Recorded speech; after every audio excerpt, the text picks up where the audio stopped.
The top 10 stubborn homeowners that refuses to move out. Sky-rising buildings, road widening, luxury malls always entail a destruction to one's beloved house. In this video, we will be showing the top 10 stubborn homeowners that refuses to move out. A house is not just a mere edifice. It does only consist of bricks and stones, but it contains the fond memories, the love, the warmth, joys and pains that are being shared by a family. Letting go of a house would also mean leaving behind the beautiful memories that the family had. Before we go any further, please don't forget to subscribe to our channel, Top 10 Teachers, and smash that like button for more quality videos you can't certainly get from others. The video you're about to watch is a product of a well-researched effort to give you the best informative videos here in Top 10 Teachers channel. Here is the top 10 stubborn homeowners that refuses to move out. Number 10. Sweet House Around the Mall, Washington, USA. Have you watched the animated movie Up?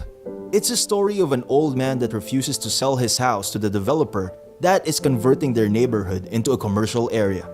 That film was inspired by true events and from the life of Edith Masefield in 2006. This octogenarian woman gained the respect and admiration of the people in Ballard, Washington when she turned down the $1 million offer of the developer for her house to pave way for the commercialization of the area.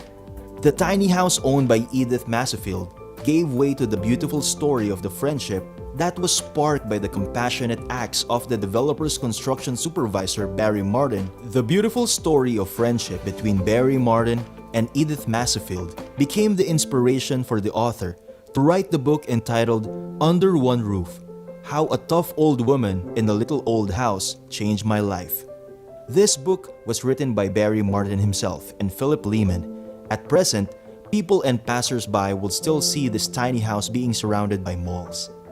Number 9. Split House, Toronto. It may be quite a sight to see a house cut into halves. This could be seen in St. Patrick Street in downtown Toronto. The split house would oftentimes be photographed and be posted in the social site Reddit with the caption of "Rough Divorce." Others would post it with the caption "The Best Halfway House Ever." Way back in 1950s, a duplex was cut in half when its owners did not come into an agreement whether to dispose the house or not. Despite not having a unanimous decision whether to dispose the property or not, the developer proceeded with the project by dismantling the other half. At present, the remaining duplex is still standing while the other half has been converted and developed into an apartment complex.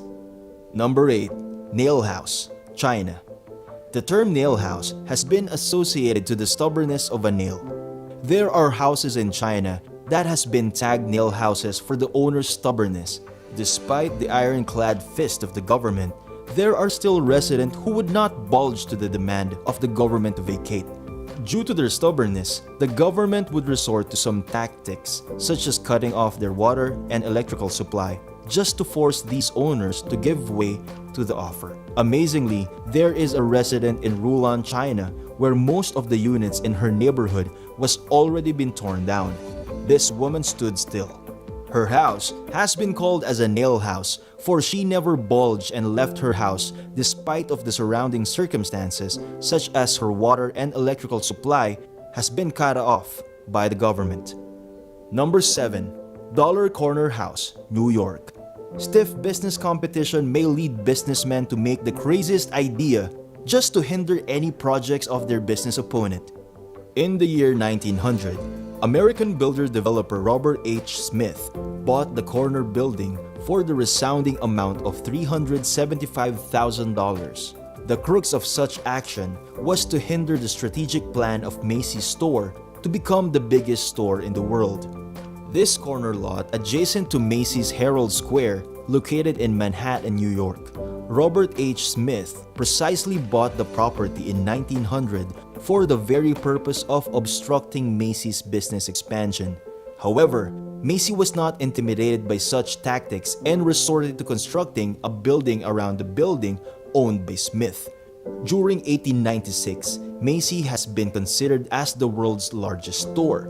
This corner building has been labeled as a $1 million corner when it was sold for a mind-blowing amount of $1 million in 1911. making the corner as the most expensive lot for that year. Number 6. 360 degrees angle view, China. Have you experienced being at the center of the fast-running vehicles, smelling all the fumes, dust, and non-ending noise? This is the day in day out scenario of the 3 families that refuse to move out from their houses despite of the ongoing project of the government for the construction of roads. These families had braced themselves arms to arms against the demolition team. The government paved way to these families by constructing a highway all around the 3 houses, constructing a circular highway, thereby giving a 360-degree angle view. The government may have thought that air pollution, noise, and disturbance of vehicles will eventually force these families to vacate. However, those conditions did not alter the decision of the homeowners. Number 5. King of the Hill, China. Yang Wu, a proud and stubborn homeowner, had refused to accede to the government's offer to vacate his house to pave way to the government development project. However, the government took the chance of excavating a 30-foot deep trench around Wu's house when the Wu family left the house for a trip. When the family returned back from their trip, they found out that their house was already on top of the hill. Wu was known as a martial arts champion and could not be easily threatened by the construction workers, and he eventually made a stairway going to the top of the hill for his house. Once on their house, the family put the Chinese flag on their house, making it as the King of the Hill. Eventually, the family accepted the offer of the government and left their house on top of the hill. Number 4. Farmhouse at the airport, Japan.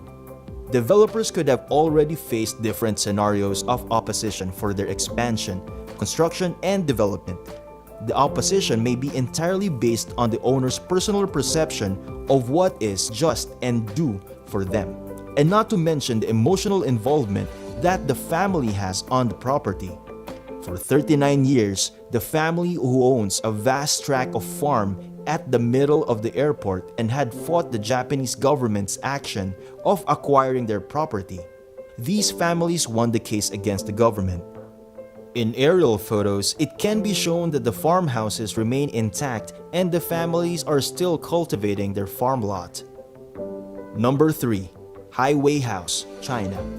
Unlike in free market countries wherein there are independent construction firms that undertake and supervises the construction of any building or malls, is entirely different when it comes to countries where the economy is being controlled by the government. The government of China has full control of all economic, political, and military activities of the country.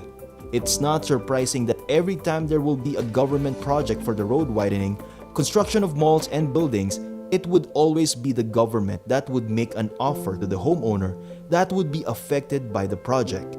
However, despite that it is the government that is making the bargaining, it still faces opposition from the homeowners. The stubbornness of the homeowner of this property had compelled the government to just construct the highway around the house. The house now stands on the middle of different highway lanes. It looks just like an edifice wherein drivers would pay toll fee, considering that it stands on different lanes.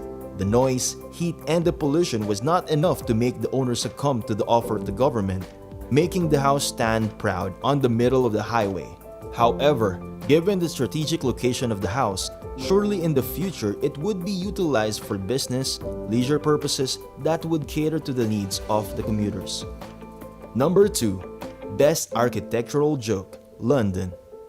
In London, there is what they call as the London's Best Architectural Joke.